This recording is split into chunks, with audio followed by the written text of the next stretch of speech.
Bonjour monsieur. Nous sommes une équipe qui travaille à la coopérative jeunesse et on pose aux gens des questions sur l'écologie et tout ça, et on voudrait qu'aujourd'hui vous nous parlez de la semaine de la Terre.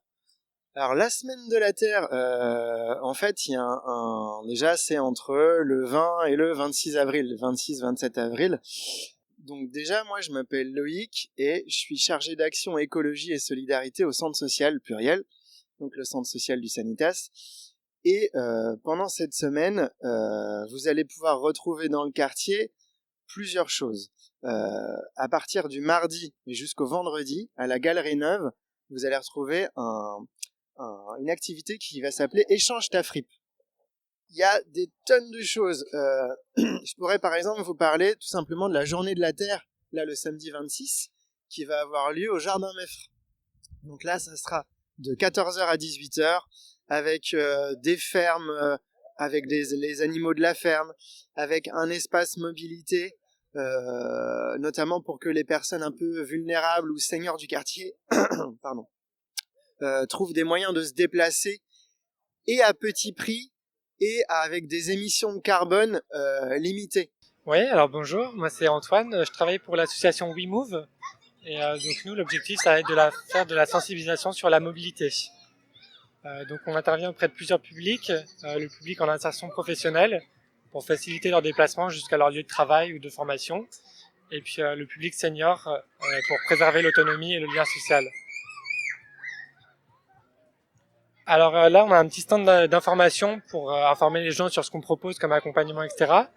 Et puis à côté, on a un tapis de sensibilisation à la fatigue pour voir un petit peu les effets que ça peut avoir sur notre comportement et puis quelles peuvent être les solutions alternatives.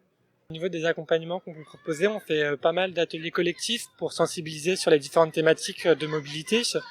Et puis sinon, évidemment, on fait des accompagnements individuels où on informe les gens sur les solutions de mobilité pour qu'ils puissent trouver des solutions à leurs problématiques actuelles. Ça peut être à la fois résoudre leurs problèmes qu'ils ont maintenant ou les sensibiliser pour si un jour il y a une difficulté, qu'ils aient d'autres solutions et qu'ils ne soient pas dépendants d'une seule solution de mobilité comme par exemple la voiture. Bah ouais, je m'appelle Thomas et puis voilà, je sais pas. Je suis bénévole pour une association, donc je suis venu sur la journée pour parler du dérèglement climatique.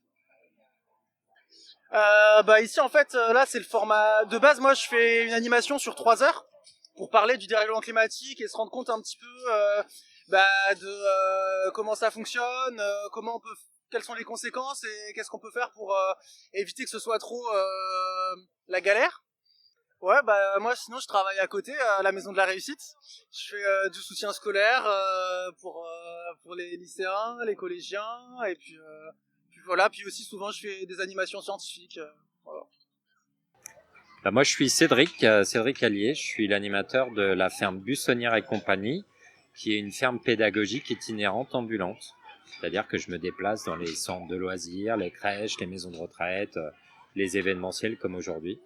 Là, je suis venu en présence d'animaux de ferme pour permettre la rencontre avec les enfants.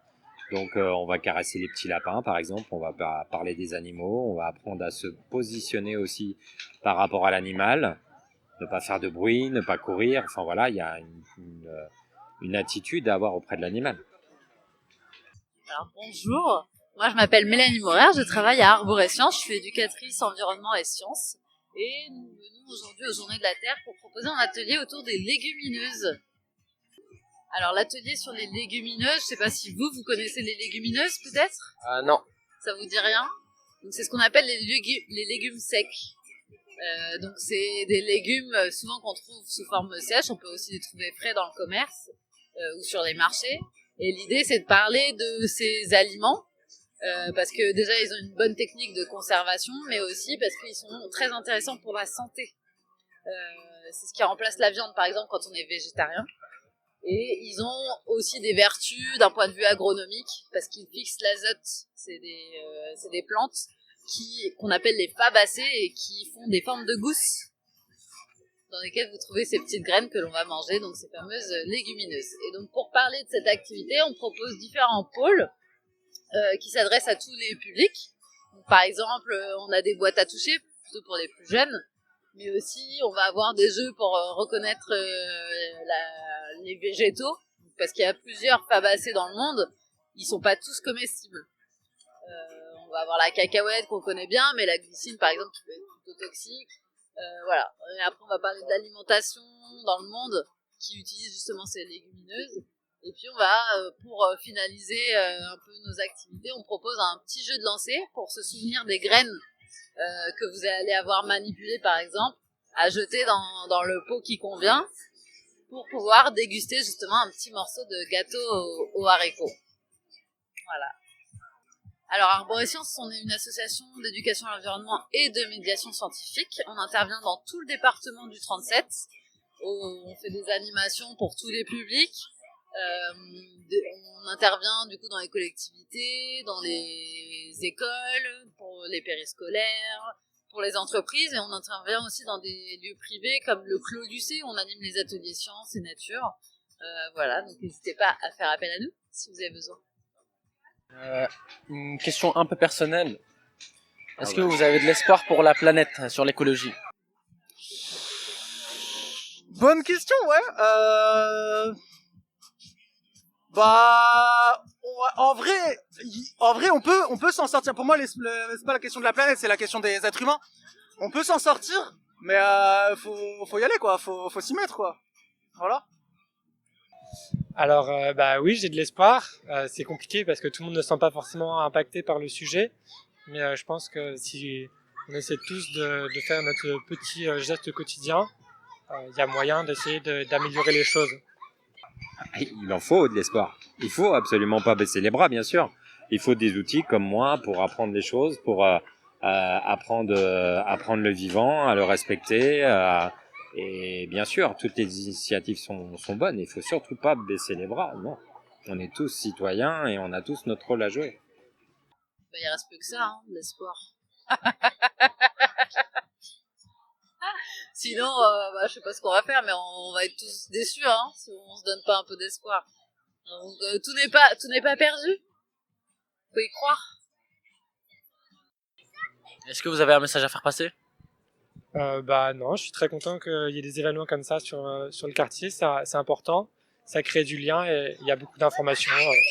Voilà, c'est un peu tout. Merci beaucoup. Merci à vous.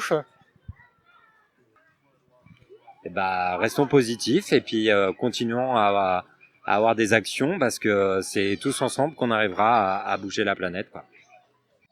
Bah, qu'il faut pas s'arrêter, il faut continuer. Un jour, les mentalités vont changer et on sera tous unis pour face à ce combat parce que c'est quand même notre planète à tous, on y vit tous. Donc si on se bat pas un peu pour ça, bah voilà, je sais pas quoi vous dire d'autre. Bah, renseignez-vous et bougez-vous et discutez en fait.